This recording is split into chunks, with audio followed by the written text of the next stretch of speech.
et je représente le lycée Jean Monnet à Saint-Étienne.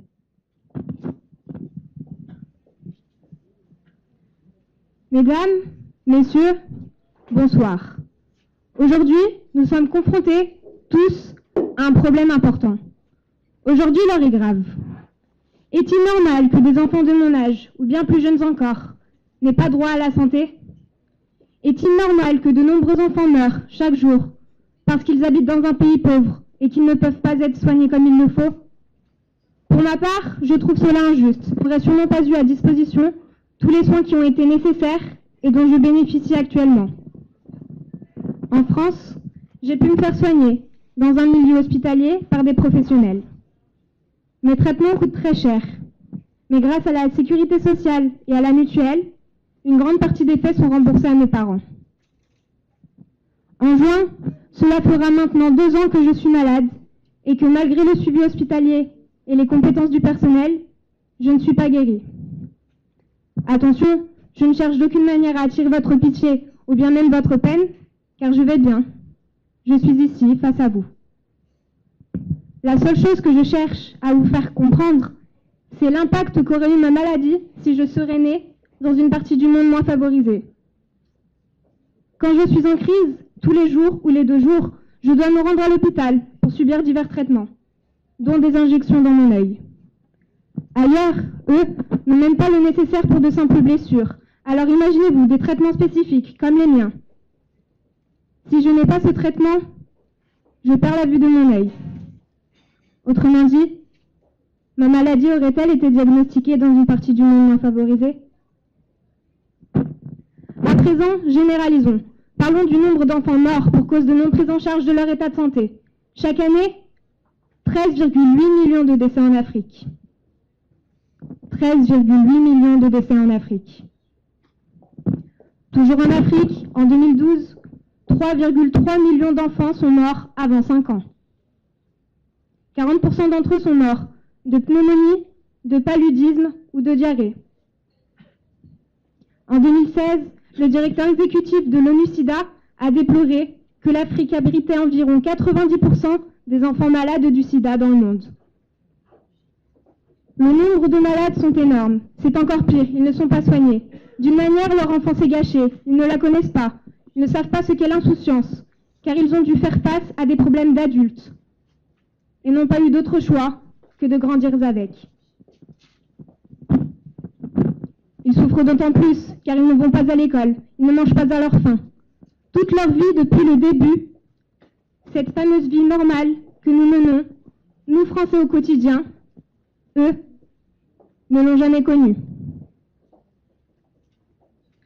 Créée en 1946, l'UNICEF défend les droits des enfants dans le monde, dont la santé, notamment par la vaccination et par la lutte contre la pneumonie, le paludisme et le sida. Chaque jour, l'UNICEF lutte pour combattre les maladies des enfants. Nous pouvons lutter à leur côté, par un don, bien sûr, mais aussi par le bénévolat. De 10 à 26 ans, par le volontariat dans les services civiques, et de 16 à 26 ans en tant que jeune ambassadeur. Alors selon vous, qui devons-nous être? L'acte ou la parole? Acteur ou spectateur?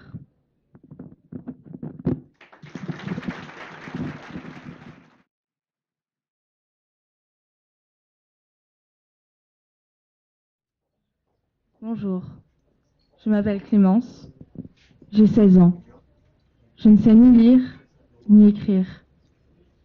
Je n'ai jamais eu la chance d'aller à l'école et aujourd'hui, je suis sous la coupe d'un mari brutal qui a 3 fois mon âge.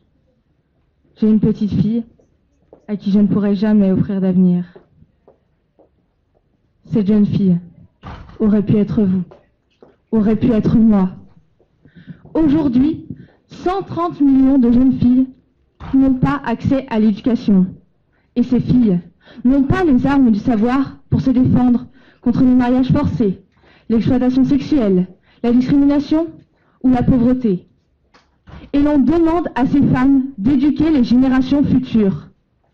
Vous trouvez ça normal? Moi pas. Plus Plus tard, j'aimerais être professeur des écoles. C'est pourquoi la scolarisation de chaque individu me semble primordiale, celle des filles comme celle des garçons. Par conséquent, le droit à l'éducation des filles est un sujet qui me tient à cœur. Pourtant, la situation est alarmante. Les raisons qui freinent l'éducation des filles sont multiples. La préférence aux garçons, les mariages et grossesses précoces, les croyances et coutumes traditionnelles, ou encore la pauvreté, qui est un obstacle majeur dans cette lutte pour l'accès au savoir. Mais moi, l'une des raisons qui me révolte le plus est la valeur de soumission inculquée par la famille qui cantonne la fille dans une sphère domestique et la place dans un rôle économique et social établi sans elle. Et ce déni de l'éducation, entretenu par la famille et la société, empêche le développement critique permettant aux femmes de défendre leurs droits, voire seulement de les connaître, et confisque leurs moyens de lutter pour le respect de ces droits. Vous connaissez sûrement cette jeune pakistanaise, Malala, qui a échappé de peu à la mort. Pourquoi? Parce qu'elle revendiquait haut et fort son droit et celui de toutes ses jeunes concitoyennes d'aller à l'école. Je l'admire, parce qu'en tant que future enseignante, j'estime que transmettre et éduquer chacun est essentiel. Se battre pour cette cause l'est tout autant.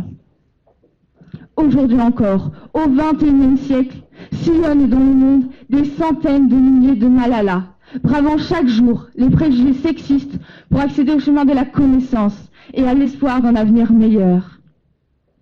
En fait, améliorer le sort des femmes, c'est améliorer le sort de tous. Nous sommes tous concernés. Dans les pays où l'éducation des filles progresse, les effets sont nombreux et bénéfiques. La mortalité infantile, la surnatalité et la malnutrition reculent. La propagation d'épidémies est mieux maîtrisée. Et cela permet au pays de mettre un terme au cercle vicieux qu'est la pauvreté. Une jeune fille instruite et sensibilisée, c'est une femme mieux armée pour éduquer et protéger ses enfants. Donner le droit à l'éducation des filles, c'est la promesse d'une société stable et juste. Donner le droit à l'éducation des filles, c'est permettre l'épanouissement de celle-ci. C'est accepter l'éclosion d'un potentiel permettant un bien-être commun à toute l'humanité. Kofi Annan a déclaré « Éduquer une fille, c'est éduquer toute une nation ». En effet, c'est grâce à la femme que l'humanité se perpétue. Elle enfante, et elle est la première à inculquer aux enfants les premières notions de sagesse, de valeur, de vertu. 4 minutes pour vous parler de la scolarisation des filles, c'est court, trop court. Il y aurait tant à dire. Mais dans ces 4 minutes, 17 petites filles sont nées au Niger.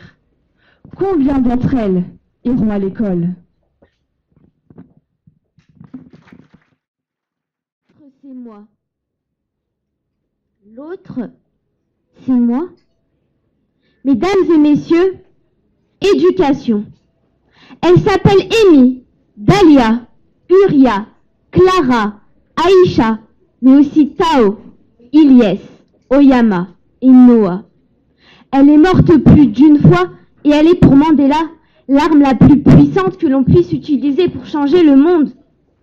Elle est bien sûr l'éducation vagabonde. Vagabondant dans l'obscurité d'une société misogyne, de l'Argentine jusqu'en Chine, elle ignore quelques 72 millions d'âmes enfantines, sans même leur enseigner une seule comptine. Bisous maman, à ce soir.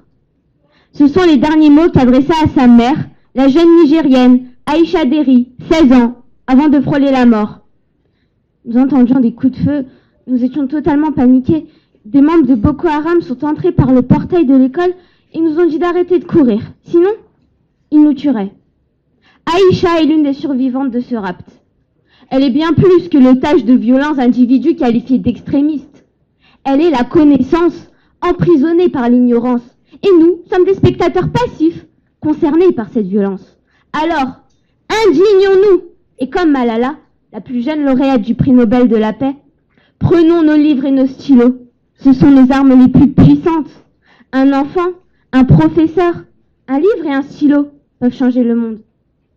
Si l'éducation est le plus sûr moyen d'améliorer notre société, aujourd'hui encore, tous les enfants n'ont pas à leur disposition un livre et un stylo. Pourquoi? Nous demanderait mademoiselle Daubier, la première bachelière française en 1861. Parce qu'il ne suffit pas de patienter pendant quelques arrêts de tramway afin de se rendre au lycée, mais de patienter des heures avant de pouvoir traverser un fleuve déchaîné et des années pour voir une guerre s'arrêter. Parce que l'école est une liberté arrachée sur le travail imposé aux enfants et les mariages forcés, et qu'elle est un privilège ôté par la pauvreté. Mais aussi parce que seuls des enfants qui existent peuvent aller à l'école. L'Ichoué rêve d'aller à l'école, mais l'Ichoué n'existe pas. Ses parents ont violé la politique de l'enfant unique. Dans un pays aux mœurs pour le moins archaïques, à 6 ans, elle a regardé ses amis partir à l'école. C'était le protocole. Mais Lixiou était courageuse et loin d'elle de l'idée de finir chômeuse. À 15 ans, elle s'est opposée à la juridiction pékinoise avec toute sa détermination, dans l'espoir de recevoir une simple instruction. En vain, 13 millions de Lixiou n'existeront jamais. C'est parce que les filles d'aujourd'hui sont les femmes de demain, et que les femmes de demain sont les hommes de ce monde, qu'il faut leur permettre de se préparer à assumer les responsabilités de la vie dans une société libre, dans un esprit de compréhension, de paix, de tolérance, d'égalité homme-femme, d'égalité entre tous les peuples et groupes ethniques, nationaux et religieux. Ainsi, je souhaite que tu ne cesses de dire Saya memeleke hak atas pendidikan, que vous ne cessiez de dire Tengo el derecho a la educación, qu'il ne cesse de dire Ich habe das Recht auf Bildung, qu'elle ne cesse de dire لدي الحق في التعليم, qu'il ne cesse de dire We have the right to education, qu'on ne cesse de dire J'ai le droit à l'éducation. Des musiques singulières, des langues inconnues, mais mesdames et messieurs, il s'agit des mêmes convictions, des mêmes idées et du même message. L'éducation pour tous. Et enfin, je prends vraiment conscience que l'autre, c'est moi. Mesdames et messieurs, bonsoir. Je m'appelle Salomé Sicarolidé et je suis en première littéraire au lycée Ampère à Lyon. Ce soir, je plaiderai en faveur des enfants immigrés. Mesdames et messieurs, chers jurys, ce soir, j'évoquerai un thème qui me touche personnellement. À mon léger accent, vous comprendrez que je ne suis pas française. Je suis géorgienne et je vis en France depuis 5 ans. Pendant ces années, j'ai vécu des situations qui m'ont fait réfléchir et aujourd'hui me permet de parler du statut des réfugiés et de m'interroger sur ce que l'on nomme la crise des migrants. Oui, mesdames, messieurs, représentants de l'UNICEF qui défendaient les valeurs concernant la protection des enfants dans le monde et en France et qui chérissaient l'école de la République. Oui, vous et moi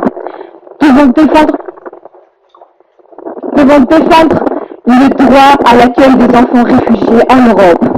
D'après l'UNICEF, ce sont près de 700 enfants par jour qui sont entrés sur notre continent en 2016. La question se pose, comment protéger ces enfants? 95 000 enfants. Depuis 1989, l'Assemblée générale des Nations unies a reconnu les droits spécifiques des enfants. En 1989,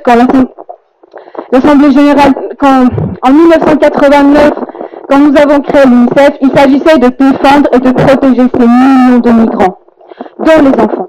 Oui, chers amis, il y avait aussi parmi ces déplacés des enfants innocents et victimes de la guerre. À ces enfants, à ces femmes, ces hommes qui fouillaient la peur, la misère, le désespoir et la faim, nous, la France, avons su les accueillir. Combien d'Espagnols, d'Italiens, Européens de l'Est ou habitants de Maghreb avons-nous accueillis depuis les années 50? Certains parmi vous sont sûrement des descendants de ces personnes qui sont venues ici, chez nous, afin de trouver un toit pour vivre et pour offrir un monde meilleur à leurs enfants. N'est-ce pas ce qu'a fait ma mère en 2013? Alors oui, il faut continuer ce combat et il faut défendre leurs droits. La France a été et reste une terre d'accueil. Les engagements internationaux ratifiés par la France et dans le préambule de la Constitution de 1958 46 l'accès à l'école à tous les enfants mineurs. L'enseignement primaire est obligatoire et gratuit selon l'article 28 de la Convention des droits de l'enfant. Or, d'après l'UNICEF, 124 millions d'enfants ne sont jamais allés à l'école dans le monde. Les réponses sont multiples. l'exploitation des enfants, la misère, les guerres. Les parents sont obligés de s'exiler pour sauver leurs enfants. L'immigration augmente de plus en plus. En 2016, nous comptons 230 millions de migrants dans le monde et un réfugié sur deux est un enfant sans papier. Mais savons-nous vraiment qui sont ces enfants? De quelles violences sont-ils les victimes? La majorité des personnes entrées illégalement en Europe provient des pays en guerre ou sous régime totalitaire, comme Syrie, Afghanistan, Albanie, Mali, Kosovo, l'Irak. La liste est vraiment très loin d'être complète, malheureusement. Fuyant la misère et la guerre, ils espèrent de trouver la paix et la sérénité, le droit à la vie tout simplement. Mais ce voyage n'est pas sans danger ni risque. Traverser la Méditerranée a engendré au moins 8500 morts ou portées disparues, mesdames et messieurs, dont des enfants. La mer est devenue un cimetière marin. Combien d'autres, Aylan Kurdi, 3 ans, Syrien, dont la famille fuyait la guerre civile dans ce pays, est mort sur une plage en Turquie en septembre 2015. Faut-il encore supporter pour réaliser qu'il faut aider ces enfants et il faut les défendre? À leur arrivée, les droits de ces enfants sont encore incertains. La liberté tant espérée n'existe toujours pas pour certains. De nombreux enfants parmi eux se retrouvent sans identité, ni repère, ni de passeport. De nombreux enfants également sans scolarisation. Mais en 2016, dans le nord du Nigeria, l'UNICEF a salué le retour à l'école de 170 000 enfants. Bien sûr, dans les pays les plus sûrs où la majorité des écoles ont pu rouvrir. Cependant, il faut garder cet espoir et il faut croire que cela est toujours possible, mesdames et messieurs. Alors, ouvrons nos écoles.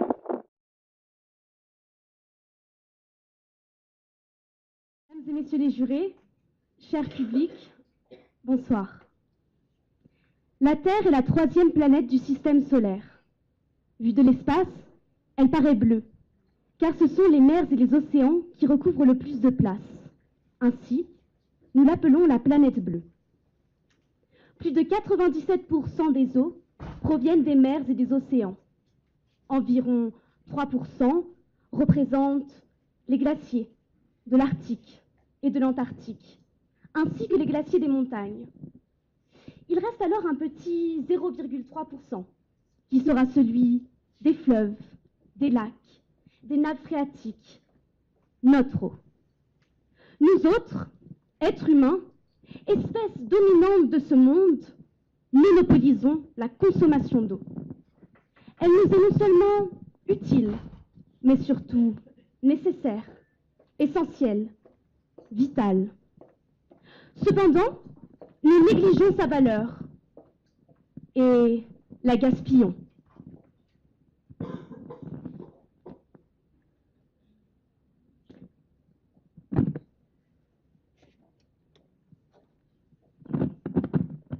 Nous négligeons sa valeur et la gaspillons.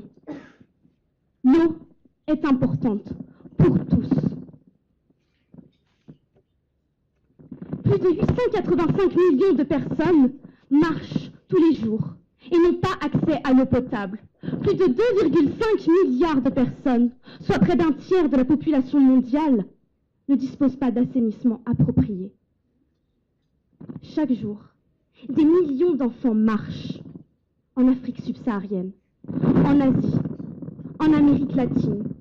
Peu importe les conditions climatiques, peu importe qu'ils soient épuisés, que leurs pieds soient écorchés, mais surtout, peu importe l'insalubrité de l'eau qu'ils trouveront. Coûte que coûte, ils devront y aller. Ces enfants voueront leur vie entière à la survie de leur famille. Comment cela peut-il être possible? L'article 24 de la Convention internationale des droits de l'enfant stipule que ce dernier a le droit de jouir du meilleur état de santé possible et que les États parties prendront les mesures appropriées pour lutter contre la maladie et la malnutrition, notamment en fournissant de l'eau potable. Oui, de l'eau potable. Par ailleurs, je vais me permettre de souligner qu'en juillet 2010, 189 États membres de l'ONU ont reconnu le droit à une eau potable, salubre et propre comme un droit important, essentiel au plein exercice du droit à la vie et de tous les droits de l'homme. Alors dites-moi, je vous en prie, comment se fait-il qu'aujourd'hui, en 2018, il y ait encore des enfants mourant de soif, mourant de maladies hydriques? Je vous le demande. Avez-vous seulement idée des infections et des maladies que peuvent attraper ces enfants en buvant de l'eau potable? Il s'agit, en buvant de l'eau non potable, il s'agit du choléra, de l'hépatite A, du tétanos, de la typhoïde, de la tuberculose. Toutes sont des maladies mortelles. Nous ne pouvons pas rester les bras croisés. Les pays développés comme le nôtre ont la possibilité de faire des choses. En France, nous lavons nos voitures à l'eau acceptable. Nous faisons notre vaisselle à l'eau buvable. Nous lavons notre lessive à l'eau recevable. Nous urinons et nous déféquons dans de l'eau potable. Pendant ce temps, un enfant meurt toutes les 20 minutes. Mesdames et messieurs les jurés, cher public, je ne vous demande pas de parcourir des distances incommensurables. Simplement, en buvant votre prochaine gorgée d'eau, prenez conscience de votre impact sur ce bien précieux et comprenez que ce droit à l'eau, ce droit de l'homme et de l'enfant, est notre responsabilité. 4500 4500 une fois, 4500 deux fois, adjugé, vendu. Il est des lieux en ce monde où le commerce des enfants est aussi banal que celui des voitures. Ce n'est pas uniquement dans les pays pauvres que les enfants sont victimes d'atrocités. Au pays du libre-échange, on viole les droits de l'enfant. Je veux dénoncer aujourd'hui le système d'adoption des États-Unis qui permet une pratique méconnue appelée le rehoming, terme habituellement utilisé pour parler de la réadoption d'animaux, mais qui désigne aussi, là-bas, la réadoption d'enfants. Savez-vous qu'aux États-Unis, cette pratique sordide est courante, car elle permet de s'offrir des enfants bon marché? Savez-vous qu'aux États-Unis, le quart des enfants adoptés est remis sur le marché au bout de quelques mois? C'est le cas par exemple de Nita, 14 ans, adoptée, réadoptée, ballottée, humiliée. Elle a changé 5 fois de famille. Elle témoigne. J'avais peur. Je ne savais pas avec qui j'allais habiter, ni dans quelle ville. J'étais envoyée comme ça, à n'importe qui, comme on envoie un colis par la poste. Entre sentiment de culpabilité et perte de confiance dans les adultes, le rehoming est un ravage psychologique et affectif. Comment un enfant peut-il se construire alors qu'il est victime d'un tel système? Pour la psychologue Elisabeth Roudinesco, l'enfant a besoin de s'attacher affectivement à un papa, une maman, pour se structurer, pour grandir. Quel adulte devient-il si cet attachement fort est perpétuellement rompu? Certes, on peut critiquer les procédures longues et complexes de l'adoption en France, mais le système d'adoption des États-Unis autorise des pratiques proprement scandaleuses. Tous les moyens sont bons pour se débarrasser d'un enfant qui, après période d'essai, ne convient pas à ses nouveaux parents. Vente aux enchères, speed dating, foire aux enfants. Sachez, mesdames et messieurs, que les enfants au centre de ce commerce sont en outre une aubaine pour des trafiquants en quête de profit, ou pire encore, une proie offerte sur un plateau à des prédateurs sexuels. Je m'interroge, est-ce là l'évolution naturelle de la société du prêt-à-consommer, à jeter, à gaspiller, dont la devise ultime est devenue « satisfait ou remboursé ». Le client est roi, l'enfant est jouet. Les États-Unis ont ratifié en 2016 la Convention de La Haye du 29 mai 1993, qui stipule, tout comme la Convention internationale des droits de l'enfant, que l'enfant doit être protégé contre la violence et la maltraitance, qu'il doit avoir un refuge, une famille et être aimé. Mais ces droits sont bafoués. À quoi servent les conventions si elles ne sont pas traduites en loi? Quelques députés luttent contre ce système, mais la protection des enfants semble trop chère pour les décideurs. Le marché noir de l'enfant d'occasion a encore de beaux jours devant lui. Le consumérisme américain porté à son comble recrée l'innommable, le trafic d'êtres humains. Un siècle et demi après l'abolition de l'esclavage, on ne lit plus à vendre nègres de premier choix en bonne santé, mais à vendre enfants de premier choix bon caractère. L'amour ne s'achète pas. L'amour ne se marchande pas. Amanda, 5 ans, yeux bleus, adore les puzzles. Recherche parents désespérément. Simple acheteur s'abstenir. Je me nomme Morgane et je viens du lycée Germaine Tillon à Saint-Bel. Mesdames, Messieurs, les membres du jury, aujourd'hui, je prends la parole et me sers des mots comme d'une arme pour lutter contre ce fléau qui continue de subsister. On met malheureusement trop souvent un voile sur ce sujet qui est donc méconnu du grand public. Alors ce soir, je vous demande, connaissez-vous les mutilations génitales, les excisions dont sont victimes des jeunes filles? Êtes-vous au courant de ces abominations dont sont victimes des enfants? Je vous vois dubitatif. Je me sens donc dans l'obligation de vous faire part des rapports de l'UNICEF à ce sujet. Mais revenons au cœur du sujet. Qu'est-ce que l'excision? C'est un acte qui consiste à enlever, à l'aide d'un couteau ou d'une lame de rasoir, les parties génitales externes d'une jeune fille. Cette opération est effectuée dès les premiers mois de la vie. Les exciseuses, oui, ce sont des femmes qui le pratiquent, enlèvent le clitoris et les petites lèvres dans des conditions d'hygiène ignobles, barbares. Elles peuvent aller jusqu'à coudre entre elles les grandes lèvres. Ces mutilations génitales provoquent de nombreux problèmes de santé chez les enfants excisés, tels que des infections urogénitales, plus tard des complications à l'accouchement, mais aussi des hémorragies qui entraînent la mort. De surcroît, des traumatismes psychologiques, à tel point que certaines d'entre elles peuvent aller jusqu'à avoir recours à une reconstruction chirurgicale. Ces traditions ancestrales font partie d'un rite de passage à l'âge adulte.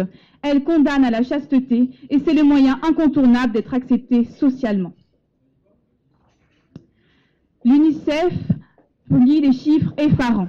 Plus de 125 millions de jeunes filles ont été excisées, recensées dans 29 pays d'Afrique et du Moyen-Orient. Mais le pire est à venir, puisque les estimations tendent à montrer que d'ici la prochaine décennie, ce sont 30 millions de jeunes filles qui seront impliquées en plus.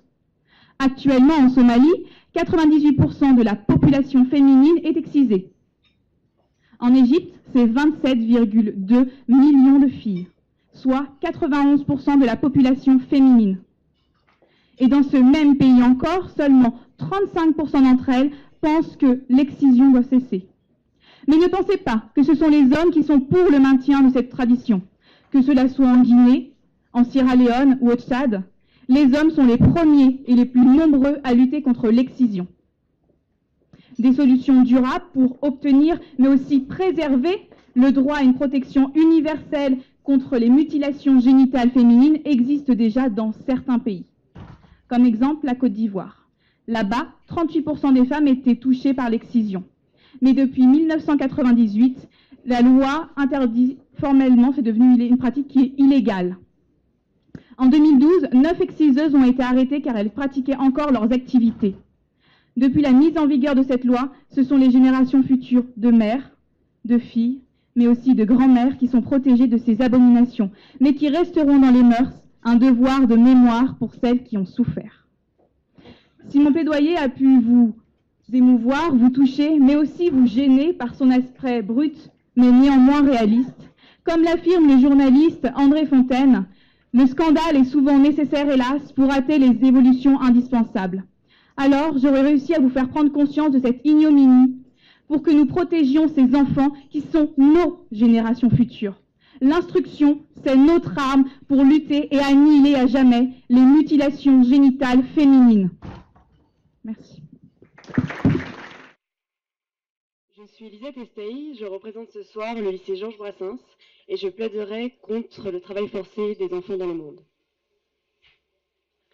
Où vont tous ces enfants dont pas un seul nourrit? Où vont tous ces enfants qui sont exploités dans le monde? Où vont tous ces enfants à qui on ôte les rêves et la vie? on les force à travailler. Aujourd'hui, je me lève devant vous pour être la voix des enfants qui n'en ont pas. Victor Hugo a dû se poser la même question.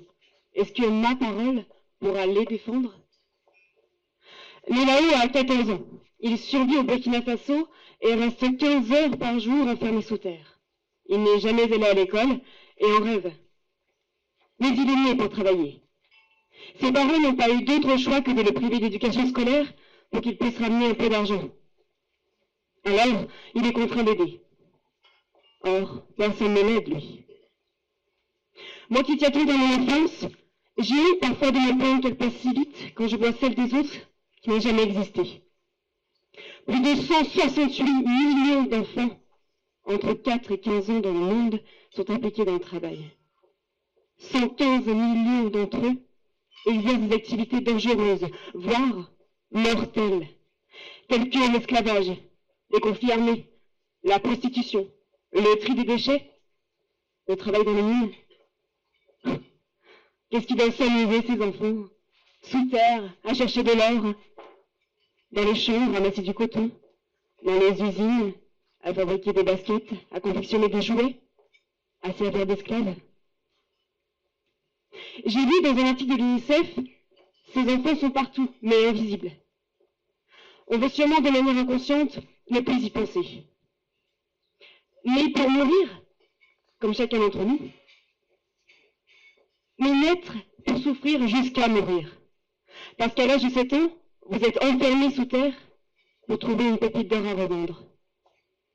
Je vous parle d'enfants qui naissent déjà vieux, à qui on enlève les yeux pétillants pour un regard mort. La loi est là. L'article 32 de la Convention internationale des enfants, les États partis reconnaissent le droit de l'enfant d'être protégé contre l'exploitation économique et de n'être astreint à aucun travail comportant des risques ou susceptible de compromettre son éducation ou de nuire à sa santé ou à son développement physique, mental, spirituel, moral ou social. Physique, les pieds de Mélaos sont douloureux. Mental, son regard est vide, il ne pense plus. Spirituel, il ne préfère pas penser à un avenir pour lui, il est déjà tracé. Moral, il ne sait pas ce qu'est le bonheur. Social, il se sent exclu, il n'aime plus. Un enfant sur 10 travaille dans le monde. Tu as 7 ans? Tu as des petites mains. Tu n'as pas besoin d'aller à l'école, bien sûr, ni de beaucoup manger. J'espère qu'on ne t'a jamais appris à te rebeller. J'imagine que tu es pauvre et que tu dois ramener de l'argent à ta famille. Tu es peut-être même abandonné. Oh, parfait. Je t'engage et tu auras une pioche en main à la place d'un crayon. Je vous choque, mais les enfants sont une main-d'œuvre bon marché. Difficile de se mettre à leur place. Alors imaginez votre petit frère, petite sœur, votre enfant, sur le point d'être contraint à travailler. Je profite d'être encore un enfant pour parler au nom de mes frères et sœurs du monde entier, afin qu'ils puissent retrouver une humanité dérobée. Merci. Je représente le lycée de la Plaine de l'Ain.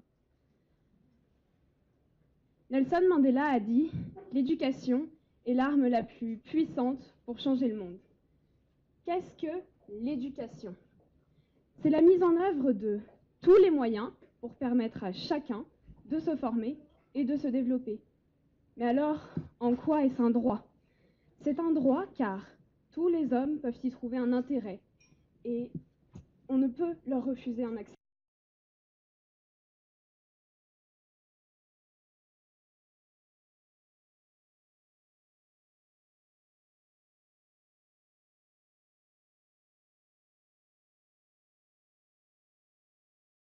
Alors, se présente devant vous l'ensemble des élèves qui ont assuré le service de ce repas et ils vont être rejoints par la brigade des 32 élèves cuisiniers qui, autour du chef Mathieu Barbet, qui va également arriver avec les professeurs, on va pouvoir les remercier et les féliciter pour la qualité de ce repas qui nous a vraiment été remarquable.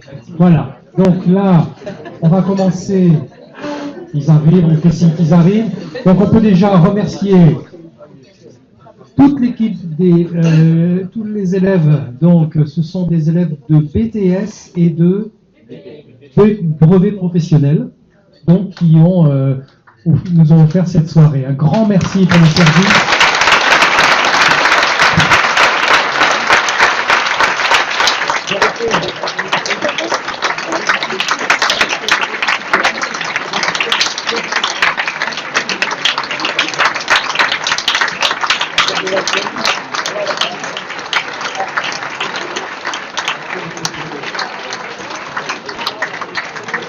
Sans oublier leurs professeurs, mesdames Mété et Meltrade.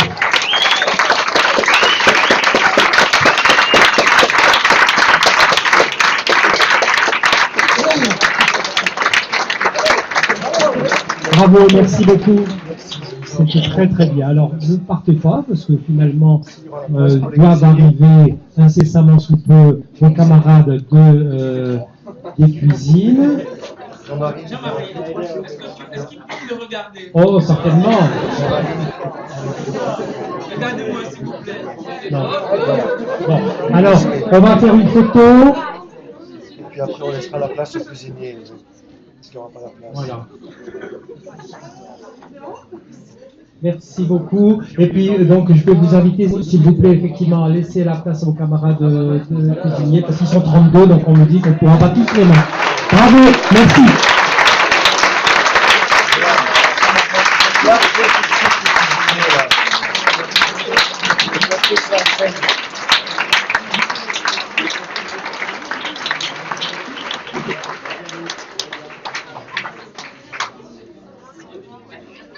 Voilà, nous accueillons les cuisiniers, donc des élèves accompagnés, la brigade des 32 élèves, et puis une ovation, s'il vous plaît, pour le chef Mathieu Barbet. Venez là. Là, les grands derrière, les petits devant. Accompagné de Madame Sola, professeur au lycée. Bonjour Dominique. Alors, Dominique Traité, le chef des travaux, hein, on dit plus ça maintenant, mais bon, c'est que j'ai gardé au câble, hein. Mais c'est aussi grâce à lui et que cette soirée a été aussi réussie. Donc un grand merci à vous, mettez-vous à votre...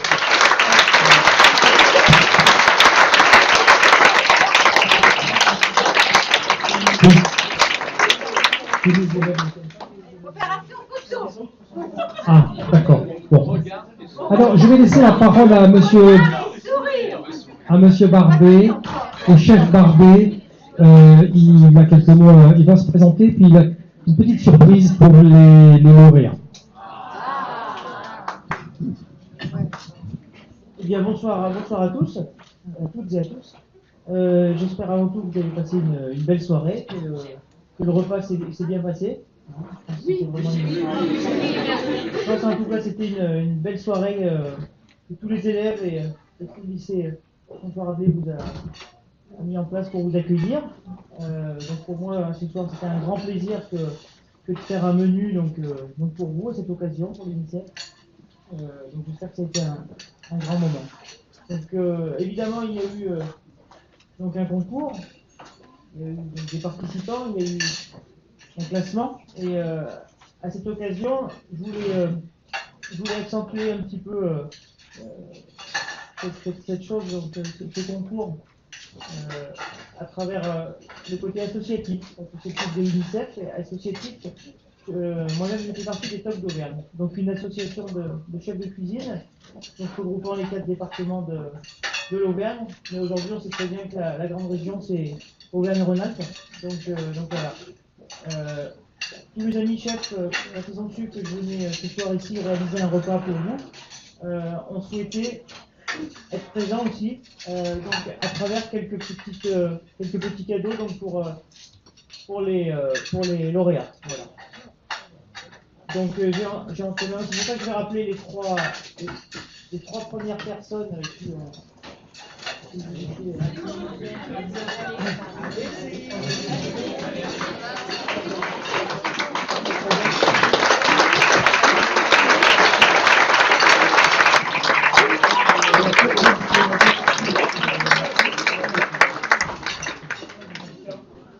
Alors tout d'abord, félicitations. Voilà. Donc,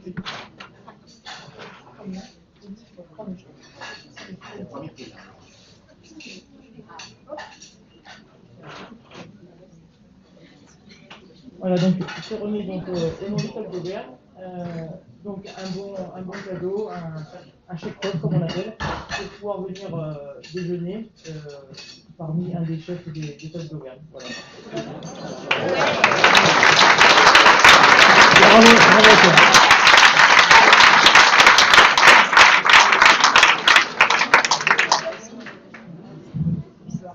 Pour toi, la seconde, c'est donc un bon cadeau, cette fois-ci, pour le château de la part du château de Codignac, voilà, pour venir donc, un déjeuner, vous aurez l'occasion de préparer.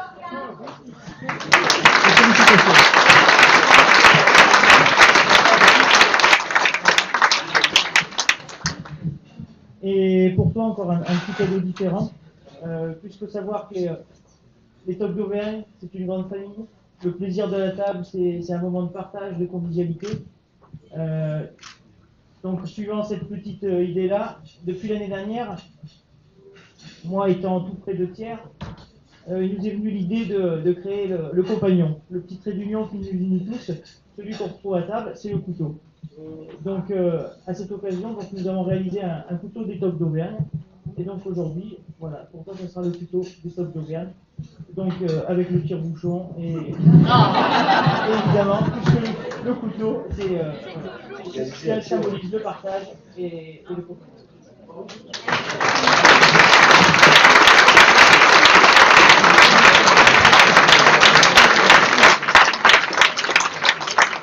Là, je vais emmener que pour 3 personnes, mais je dirais juste que, comme tout concours, comme ça il y a un classement, ce qui est formidable, c'est surtout de participer. Et comme disait un grand homme, dans la vie, je ne perds jamais. Ça vous parle, ça? Mandela. Voilà, tout à fait. Dans la vie, je ne perds jamais. Et après, c'est...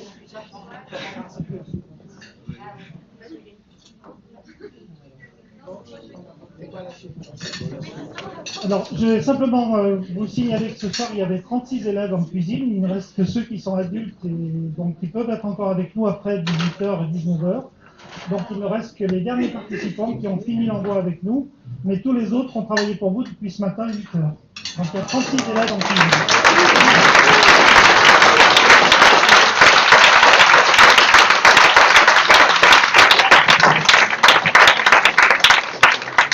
Vous leur transmettrez toutes nos félicitations et remerciements quand vous les reverrez demain, je suppose. Voilà. Depuis ce matin, 8h, ouais, une très belle journée. En tout cas, félicitations encore à vous aussi. Chef aussi, votre dessert était particulièrement remarquable. Hein, on a beaucoup apprécié. Merci Alain Collard aussi d'avoir été à côté de vos élèves. Hein, voilà. Bon, un grand merci à vous. Bravo.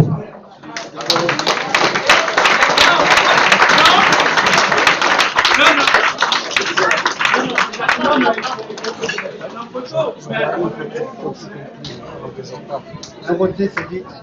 Ne partez pas, vous restez là et après je vous prie. S'il vous plaît.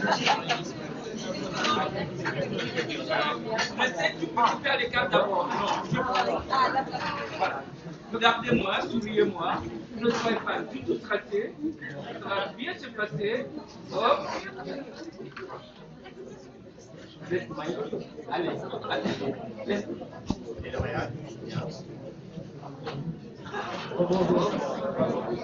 C'est bon?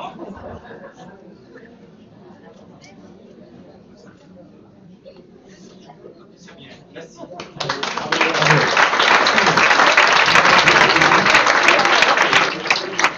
Je vous invite à vous asseoir quelques instants. Je ne vais pas être très long, mais je voudrais exprimer encore quelques mots avant que nous nous séparions.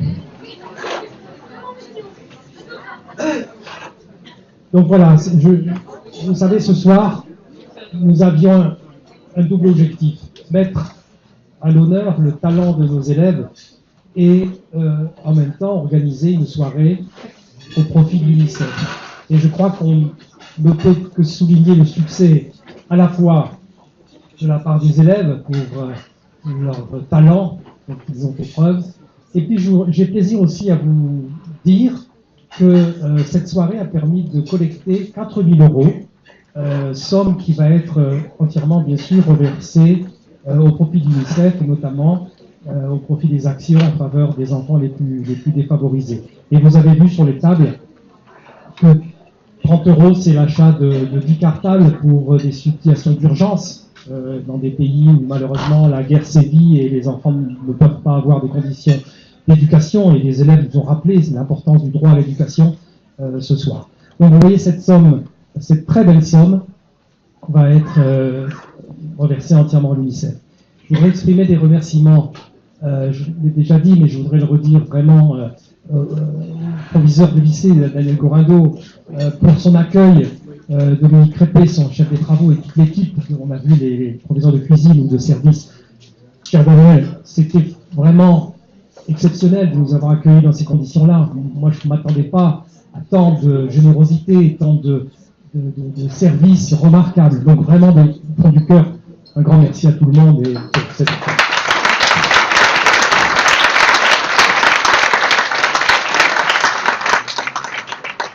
Et puis ce projet, c'est vrai que j'avais l'honneur et le plaisir de le conduire, mais j'ai eu beaucoup de plaisir aussi à le conduire avec une équipe. Je voudrais qu'il vienne à côté de moi. C'était Michel, c'était Maude, c'était Myriam et Dorothée. Oh non, venez. Pour une fois qu'il sera en photo, il ne faut pas lui qui fera la photo. Voilà, on était 5, Myriam aussi, voilà. Et on a travaillé ensemble depuis des mois pour cette belle réussite, et je n'oublie pas Valérie Perrin, qui est aussi une actrice majeure de la DAC, mais bon, je parlais un petit peu de la cheville. Regardez Dorothée.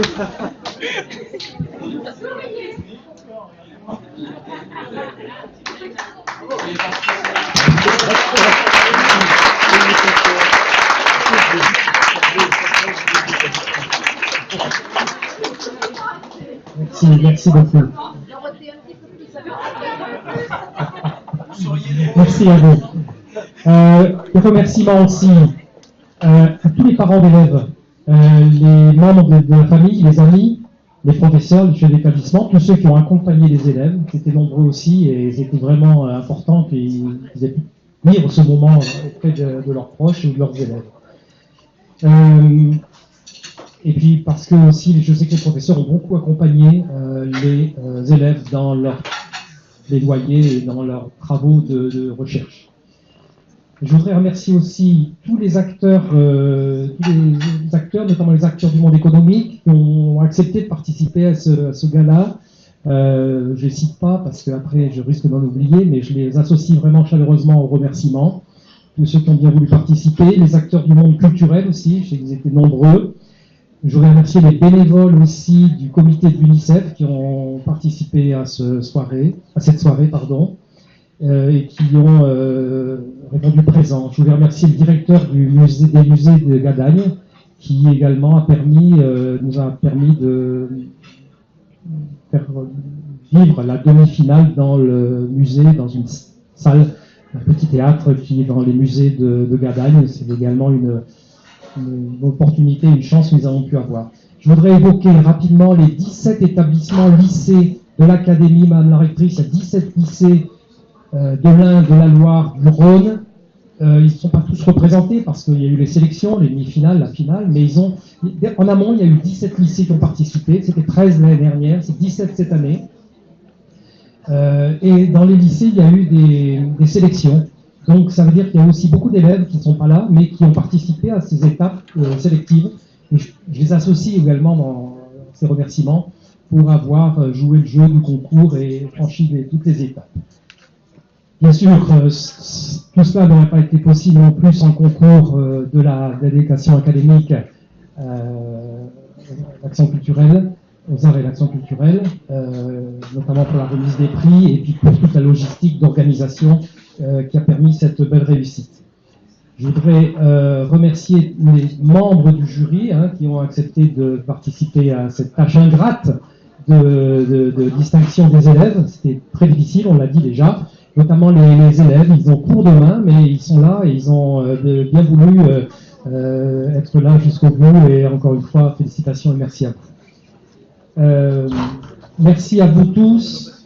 Je n'oublie pas non plus de citer les 2 caisses du Crédit Mutuel Enseignant qui ont apporté également une aide financière pour les frais d'organisation, les frais de repas. Il y a une aide très importante qui a été apportée par ces 2 caisses du Crédit Mutuel. Je cite notamment Madame Crenet et Madame Darfeuille qui représentent ces 2 caisses et je voudrais vraiment très chaleureusement les remercier pour leur soutien. Voilà, quelques propos. Merci à vous tous. J'espère que je n'oublie personne. Je voudrais simplement conclure en disant que cette belle édition 2018, eh bien, on appelle de nos voeux l'édition 2019, qui a encore plus de lycées dans l'académie. Et puis, je vous donne rendez-vous, donc si vous voulez bien, l'édition 2019. On ne sait pas encore comment ça se passera, mais cette expérience,